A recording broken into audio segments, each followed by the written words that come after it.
netizen. Dan keselamatan tidak ada di dalam siapapun juga selain di dalam Dia.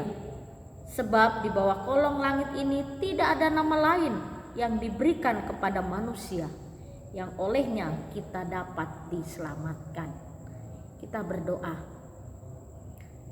Bapa kami yang di surga, kami bersyukur untuk keselamatan yang Kau berikan kepada kami.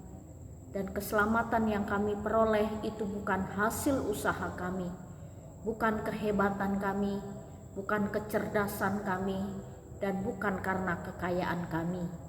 Tapi semua itu adalah anugerah Tuhan. Dan kami bersyukur karena kami percaya kepada Tuhan yang hidup, Tuhan yang mampu menyelamatkan kami, Tuhan yang mampu menjaga dan memelihara kami, baik di dunia ini maupun di dunia yang akan datang. Terima kasih untuk segala berkat-Mu. Pagi ini kami akan mendengarkan firman-Mu. Tuhan menolong kami sehingga kami dapat memahaminya. Di dalam dan demi Yesus Kristus kami berdoa dan mengucap syukur. Amin. Pagi ini kita akan bersama-sama merenungkan satu tema firman Tuhan. Sida-sida Ethiopia menerima Yesus Kristus sebagai Tuhan dan Juru Selamatnya. Keselamatan itu diberikan kepada semua orang. Dan setiap orang yang mau menerima Yesus Kristus sebagai Tuhan dan Juru Selamatnya, dia dari berbagai macam bangsa, dari berbagai macam suku apapun, maka dia akan memperoleh keselamatan. Dalam Kisah Rasul, gereja mula-mula ketika Injil mulai tersebar ke berbagai tempat dan ke berbagai daerah, karena semua orang yang dipenuhi oleh Roh Kudus pada hari Pentakosta, mereka pergi keluar dari Yerusalem untuk memberitakan Injil. Lalu ada beberapa peristiwa demi peristiwa juga bertambahnya jumlah orang-orang yang percaya kepada Yesus. Dan orang-orang yang percaya kepada Yesus itu bukan hanya orang-orang Yahudi. Di luar orang-orang Yahudi atau non-Yahudi, mereka mulai mendengar dan percaya kepada pemberitaan Injil Kristus. Dan pagi ini kita akan merenungkan satu kisah tentang seorang sida-sida dari Ethiopia.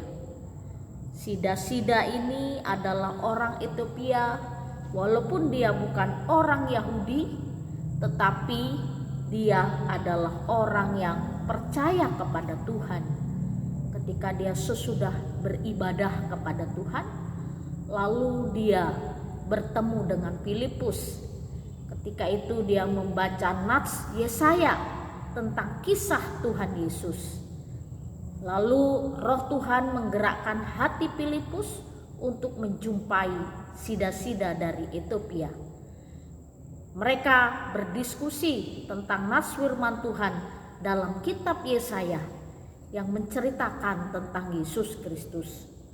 Lalu Filipus menjelaskan tentang siapakah Yesaya menubuatkan dan menuliskan kisah itu. Filipus katakan, dialah Yesus Kristus, Juru Selamat dunia. Ketika sida-sida dari Ethiopia mendengar pengajaran Kristus, mendengar pengajaran Filipus tentang Kristus, akhirnya terbuka hatinya. Dan di dalam Kisah Rasul 8 ayat 36 sampai 37 demikian bunyi firman Tuhan. Mereka melanjutkan perjalanan mereka dan tiba di satu tempat yang ada air. Lalu kata sida-sida itu, lihat, di situ ada air. Apakah halangannya jika aku dibaptis? Sahut Filipus, jika Tuhan percaya dengan segenap hati, boleh. Jawab sang sida-sida, aku percaya bahwa Yesus Kristus adalah Anak Allah. Ini sesuatu peristiwa yang memperlihatkan dan mengingatkan kepada kita bahwa keselamatan itu diberikan kepada semua orang, semua suku dan semua bangsa. Lalu sida-sida dari Ethiopia ini, dia menerima Tuhan Yesus dan dia meminta dibaptis oleh Filipus. Lalu Filipus membaptis sang sida-sida dari Ethiopia. Bapak, Ibu, serta saudara-saudari, pengalaman-pengalaman orang yang di luar iman percaya, kita percaya sama-sama beriman kepada Yesus Kristus.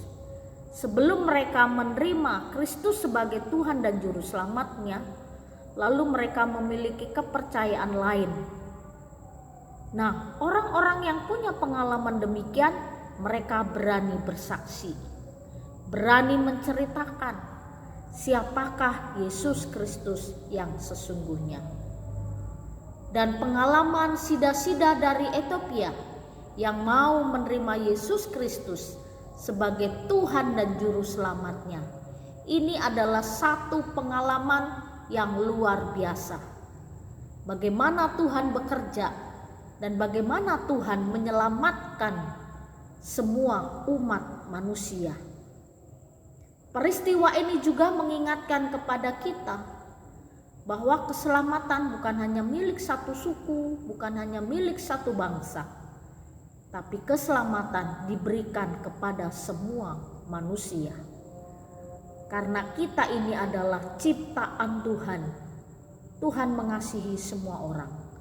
Tuhan mengasihi semua suku dan Tuhan mengasihi semua bangsa. Oleh karena kasih-Nya yang tak terbatas itu dan kasih-Nya yang begitu tinggi dan luas bagi semua umat manusia, Tuhan tetap menunggu orang-orang yang mau merespon untuk menerimanya sebagai Tuhan dan Juru Selamatnya. Bapak, Ibu, serta saudara-saudari yang menjadi perenungan kita pada pagi hari ini, kita harus memiliki kasih yang seperti kasih Allah. Allah menghendaki setiap orang untuk diselamatkan. Allah menghendaki tidak ada satupun orang yang binasa, tidak ada satupun orang yang dihukum, dan tidak ada satu orang pun yang menjadi penghuni neraka. Tetapi Tuhan menginginkan semua orang memperoleh keselamatan. Dan kita yang sudah menerima keselamatan dari Yesus Kristus, dan kita yang sudah hidup di dalam Kristus, tugas panggilan kita yang sesungguhnya adalah menjadi pembawa-pembawa warta Injil kebenaran. Firman Tuhan pagi ini mengingatkan kepada kita harus memiliki kasih seperti kasih Allah, dan kita juga harus memiliki belas kasihan. Banyak orang di sekitar kita yang membutuhkan Juru Selamat. Kiranya Tuhan menolong kita untuk memperlengkapi kita, sehingga kita bisa menjadi saksi dan pembawa warta kebenaran. Kita berdoa. Bapa yang baik, terima kasih untuk firman-Mu yang mengingatkan kepada kami bahwa orang-orang di luar bangsa Israel banyak yang percaya kepada Tuhan, dan Engkau juga menerima semua orang dari suku manapun, bangsa manapun untuk menerima Tuhan sebagai Tuhan dan Juru Selamatnya. Tuhan, pakailah kami supaya kami juga bisa menjadi saksi dan pewarta Injil kebenaran-Mu. Berikan roh keberanian-Mu kepada kami. Terima kasih untuk firman-Mu pagi ini. Di dalam dan demi Yesus Kristus kami berdoa dan mengucap syukur. Amin. Selamat pagi, Tuhan Yesus. Perbuatanmu ajaib, tiada seperti